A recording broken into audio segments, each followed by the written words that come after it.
We're here today with Kane De Wilde. We're going to talk about the difference between SuperWing and SuperWing X. Kane has been testing with us pretty much since the beginning that we make wings. He's designing foils with us. So he's very involved in the R&D at Reedin, so he knows all the products really well, and he's probably one of the very best foiler and winger in the world, so his experience is pretty valuable. So quickly, what would be your choice, depending on the conditions? Which one would you pick for what kind of riding? I generally keep, a couple of each in my car at all times. I really like the X-Ply for flatter water racing speed. I like it for like flat water freestyle because the pop it gives you.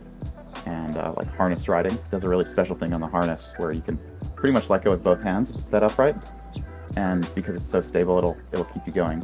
Yeah, I keep those in my car for lighter wind days or days where I need that efficiency. And so when would you use the SuperWing? SuperWing I really like in waves. It has really great stability. It pumps off the water really easily. It uses a simpler technique than the X-Ply. How would you describe the pumping for the X-Ply? Yeah, it's more of like a forward scoop. You want to move it forwards through the air a little more, so it's a little bit more advanced of a technique. You can still get up in fairly light wind. I'm using the 4.7 in 10 knots of wind.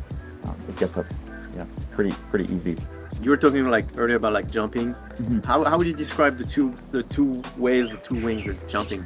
I find a few key differences between the two wings. One of the main ones is because of the X-Ply's low drag, especially on a reach, I pop going faster.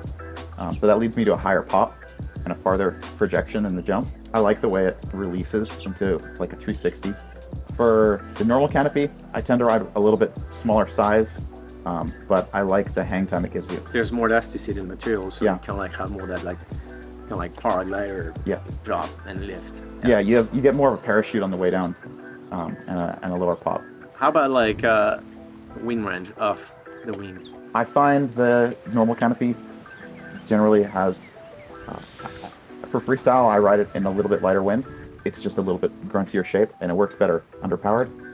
Where the X-Ply, I can handle a 5.2 in pretty much about anything. So if you want to be overpowered, yeah, the X you can hold it. You can hold it in a lot. And the reason for that is because the profile doesn't move, yeah. So it's very stable. So instead of when you have to sheet out, it's not like it starts fluttering. The thing stays stable. So that's a good thing. There's not a lot of drag when it's fluttering, when it's not making lift. So that makes it great for tacking. And especially riding overpowered. To me, tacks on the X are just pretty unreal because the wing just stays above and then keeps lifting as long as you want. Yeah, that's definitely kind of a no-brainer between the two. The X-Wing tacks really well. It has flatter profile with less flap. So in the end, you and I have the luxury of having both wings anyway. But if you had to pick one, depending on the condition, which one you would get? So I prefer the normal canopy in wavy conditions.